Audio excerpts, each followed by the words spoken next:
Hasbunallah.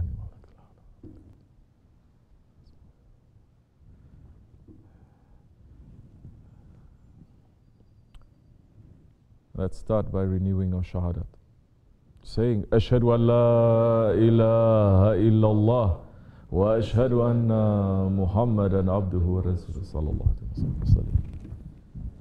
With the shahadat now, there is a foundation.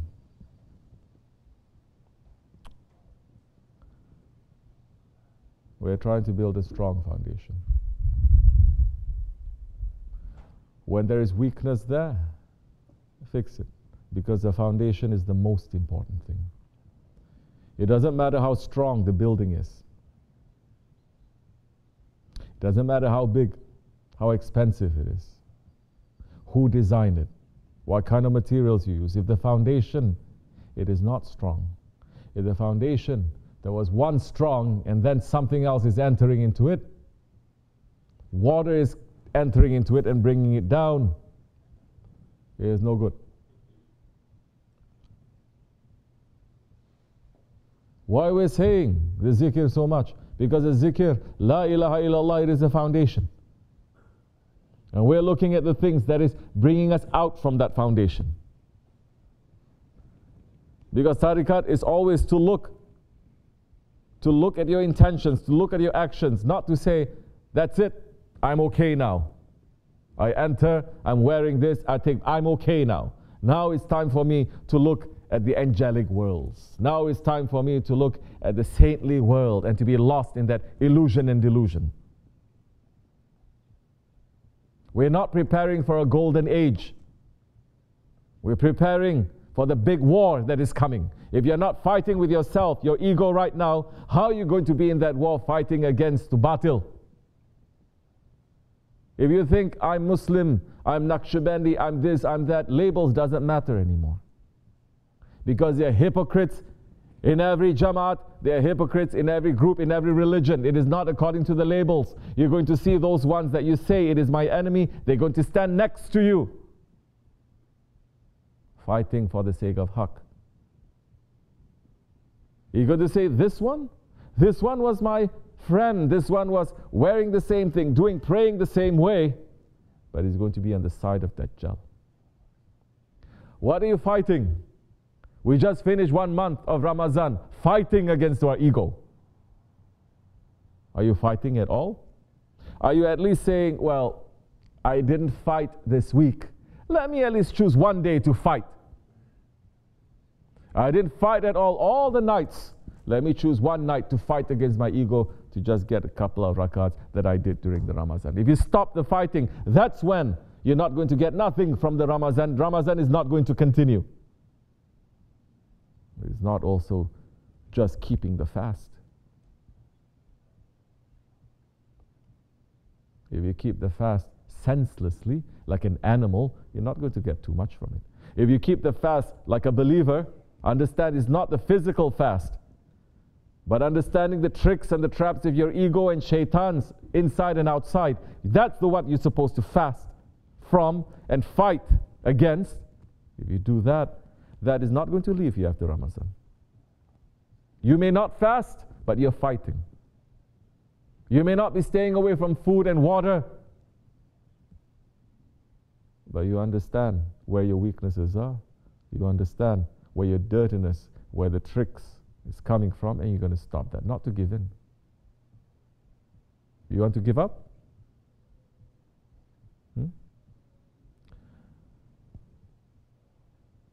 You want to give up? The end is not good.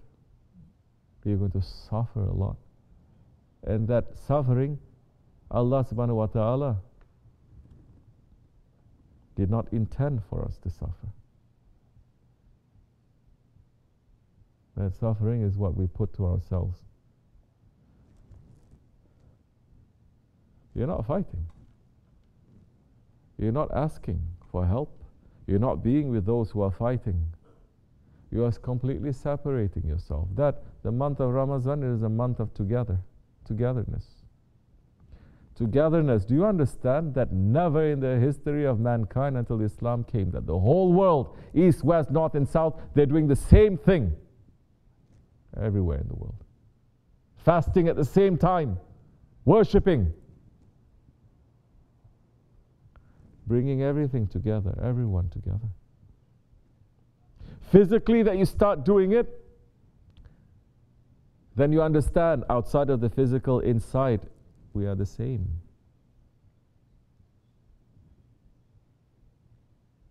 What is the inside? We want to be clean. We want to be pure. Because it is the same funeral shroud, it is the same coffin that is going to wrap black, white, brown or yellow. And it is that coffin that you're going to wear as your ihram to go to the Hajj. That from that physical action that you're doing in the month of Ramadan, now, one day now, physically everyone is going to try to go together in one place to remove everything.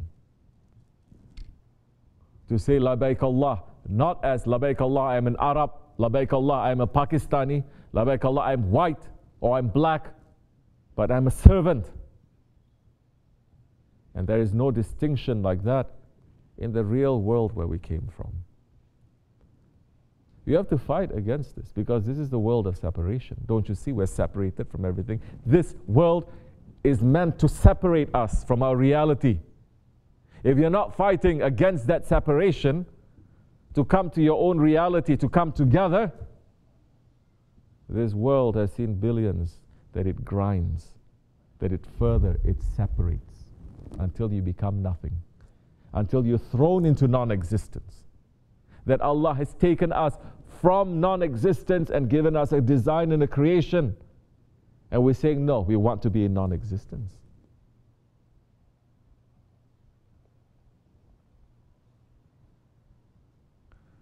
Don't take these things for nothing. That we're saying, this is not to benefit me, this is to benefit you. And you're going to thank me one day. This is to benefit you. Because if you continue like this, Shaitan, right after Ramadan, is working overdrive. He's saying, especially to those ones that they gain some cleanliness, some purity, some station, some progress in the month of Ramadan, he's going to work 100 times more to make you to become dirty again. You're still not understanding. At least you're not being smart. You're not planning to say, okay, I'm weak for this time. This time at least let me try to be strong. This time at least let me try to be on time. This time at least let me try to do a bit more. Oh.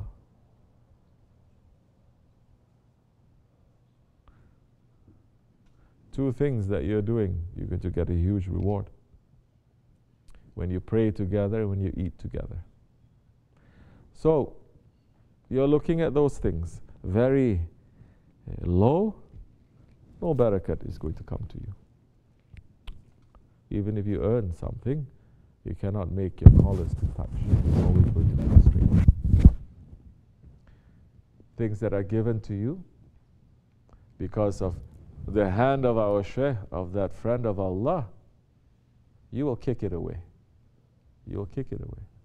It's come. It's come to some of you. We're opening our hands, it's happening. You never thought it was going to be possible. Oh, before you know it, it's getting cut, it's getting cut, it's getting cut. I'm sitting and I'm watching. How is that possible? Of course it's possible. Because you're the one who is cutting. You're the one who is putting a barricade there between the ni'mat and the rahmat of Allah. Don't blame anything else. You still want to continue. You still didn't wake up yet. Your time is catching up. You're entering into your 20s, 30s, entering into your 40s. By the time you're 40 years old, if you still cannot fight, if you still cannot fix yourself, prepare yourself.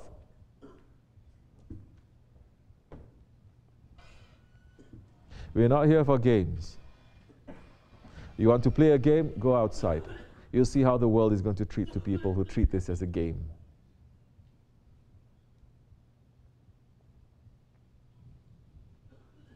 So where is our preparation for Qurban? If the believer cannot even sacrifice one day of sleep, cannot even sacrifice half an hour of time for the sake of Allah, that is going to benefit you. If I'm going to say every Jummah now, if you come, I'm going to give you $100. If I say every Jummah now, if you come, I'm going to give you $1,000. Cash. I tell you, this place is going to be packed. It's going to be packed. All the murids are going to come. Everyone from outside, when they hear, they're going to come. But the rewards that is coming for us, for the akhirat, that is going to be permanent, a reward that is permanent, a blessing that is permanent, it is better than this whole world and everything in it. What is that? That reward? Just to pray 2 sunnat of Fajr prayer. Imagine the farz of Fajr prayer. Do you understand when you pray Fajr prayer in a Jamaat, who you're praying behind? You know what you've lost? If I say you're going to get $1,000,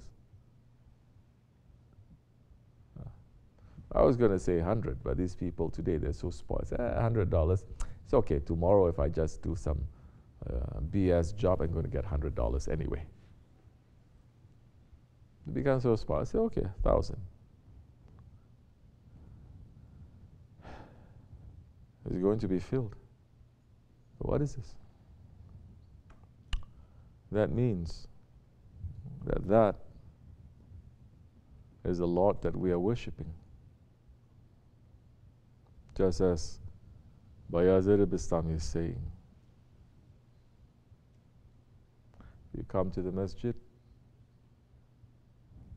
if you listen what is going on, if you put your heart there, I'm going to give you a piece of gold. They did. They asked him for the gold. And he's saying, laughing, the Lord that you just worship, it is under my feet.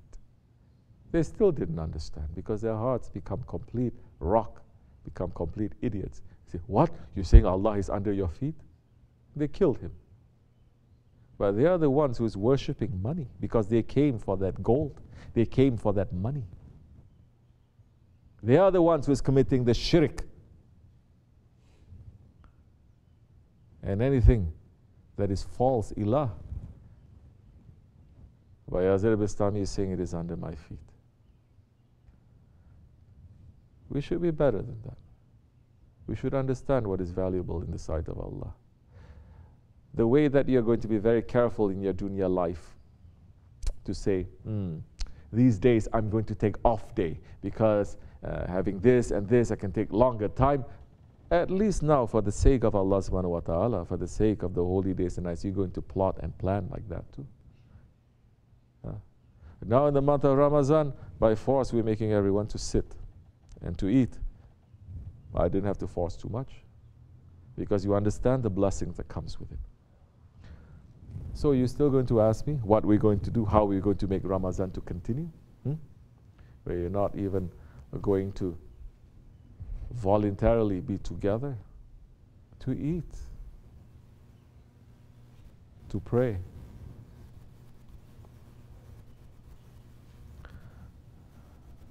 Wake up before they wake you up. When they wake you up, it's not going to be too. And I'm going to say, wake them up. You're not going to like it. We are not irreplaceable. We are not indispensable. You or me. If we are not going to carry this, Allah will put someone better than me, better than you in our places who can carry this better. Nothing is going to save us.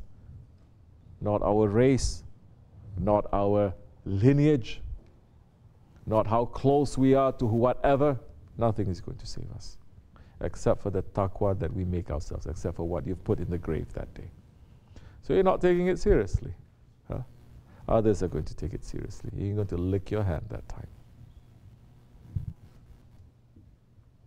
These are times of ease. These are times of plenty. These are times when there's no challenges. Imagine If it's going to be difficult, where are you going to be? You cannot say, oh, there was too much snow. It is, I cannot come. That's why I come late. Huh? What happened? In the winter time, people were here more often on time than it is now. Oh, because mankind, once they stop fighting, they become tyrant. Once they stop fighting, like what they say in these days, you feel that you are what? Entitled.